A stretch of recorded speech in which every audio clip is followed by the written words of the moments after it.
Sir మీ పేరండి? రామారావు. ఏంటండి మరి ఇప్పుడు ఈయన చంద్రబాబు గారు వచ్చి ఒక సంవత్సరం నాకు ఇష్టం లేదు. ఇష్టం లేదు. ఎందుకు?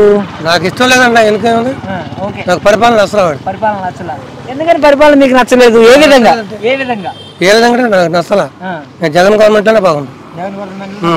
ఇప్పుడు ఈయన అన్నమాట ప్రకారం అమ్మఒడి జగన్ గారు ఒకరికే ఇచ్చారు. ఈయన ఎంతమంది ఉంటే అంతమందికి ఇస్తున్నారు కదండి. మరి ఇస్తున్నాడు? ఎవరికి ఇచ్చాడు చెప్పు? వాళ్ళకి ఇచ్చారు. ఒక్కొక్క ఇంట్లో ఒక్కొక్క అందరికి ఇస్తా అన్నాడు. ఎవరిచ్చాడు? ఎంతమందికి ఇచ్చాడు చెప్పమను. 3 గ్యాస్ సిలిండర్లు జగన్ ఒక్కడికి వచ్చినా చెప్పు. 3 సిలిండర్ ఎవడికి రాలా? సిలిండర్ ఎవడికి రాలా? అన్నమాట ప్రకారం రైతు భరోసా అన్నారు. రైతు భరోసా 20,000 వేస్తున్నారంట కదా. ఎవడికి వేసాడు? మాకేలా ఒక లేవు అసలు. ఎవడికి రాలా? మరి ఉచిత బస్సు రేపు 15 నుంచి అమలు చేస్తున్నాం అంటున్నారు కదా. చేసినప్పుడు తప్పుడు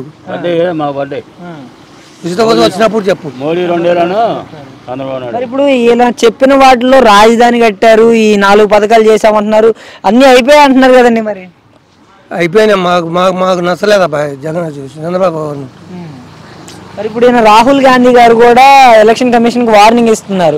ఈవీఎంలు టాంపరింగ్ జరిగింది, బట్టబయలు చేస్తాను అని. అది మోసాలు అంటున్నారు. బయట పెడతాను అంటున్నాడు కదా. పెడతాడు మరి. పెట్టినా మరి ఈయన అనిల్ కుమార్ యాదవ్ గారు అరెస్ట్ జరుగుతుందంటారా? ఏమన్నా బాయ్ సంగతి అంతా మనకి తెలియదు. నాకు జగన్ గవర్నమెంట్ లోనే బాగుంది. అంటే ఏం చేశారండి అంత మంచిగా? జగన్మోహన్ రెడ్డి గారిని ఇంత అభిమానిస్తున్నారు కదా. 11 సీట్లకు పరిమితమైనా కూడా ఇంత అభిమానం ఉంది జగన్ గారు అంటే. అంతలా ఏం చేశారు జగన్ గారు? నాకు చేసింది, నాకు నచ్చింది అది. జగన్ తోటి మనకి సంబంధం లేదు. నాకు నచ్చింది జగన్ గవర్నమెంటే. అది జగన్ గవర్నమెంట్ మంచిగా చేశాడు అంటారు.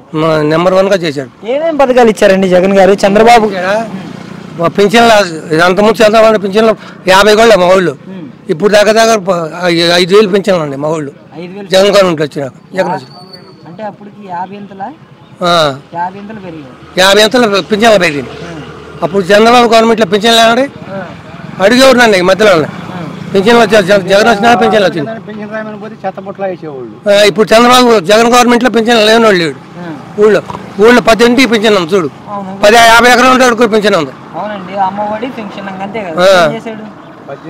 18 ఏళ్ళు అమ్మఒడి ఏం చేశాడా?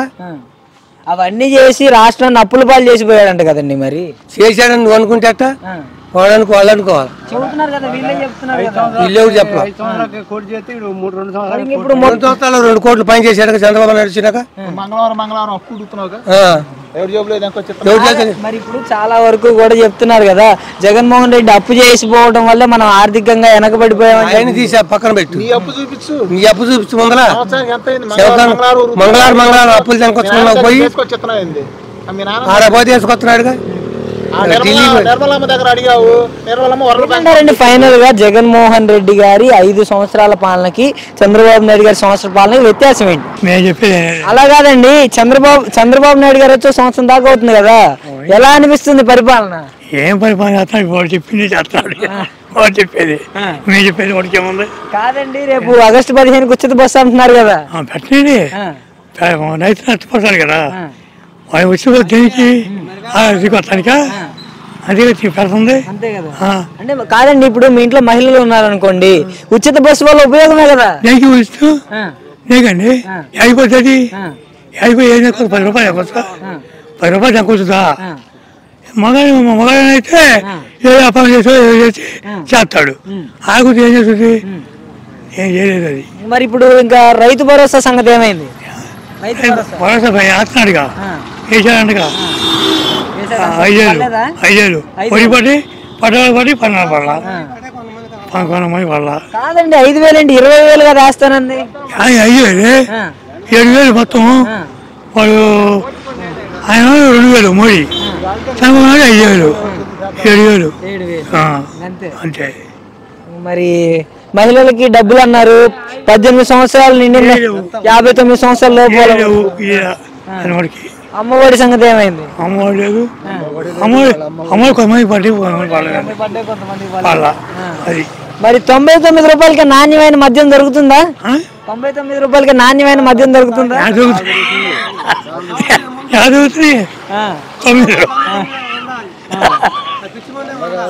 కాదండి, ఎలక్షన్ల ముందు చంద్రబాబు నాయుడు గారు బెల్ట్ షాపులు పెడితే బెల్ట్ తీస్తాను తమ్ముళ్ళు అన్నాడు. జీవను తీసేదిగా బెల్ట్ షాపులు పెట్టారా? పెట్టారు, ఎందుకు అమ్ముకున్నారుగా, బాగానే అమ్ముకున్నారు, ఇబ్బంది లేదు. ఇబ్బంది లేదు. గ్యాసులు వస్తున్నాయి మరి ఉచితంగా? మాకే రాలేదండి, మా గ్యాస్ అన్నాడు, అది కూడా మా మొగాడము చేస్తాడు చస్తాడు, మాకే తెలుసు, నాకే రాదు. అది నిరుద్యోగ వృత్తి సంగతి ఏంటి? చదువుకున్న పిల్లలకి నిరుద్యోగ వృత్తి అన్నాడు కదా, పడి పల్లా పల్లా అసలు రాలా. 20 లక్షల ఉద్యోగాల సంగతి ఏమైంది? 20 లక్షల ఉద్యోగాలు ఏట్లో కలిసిపోయి రాలేదా? ఫైనల్ గా రాజధాని సంగతి ఏంటి?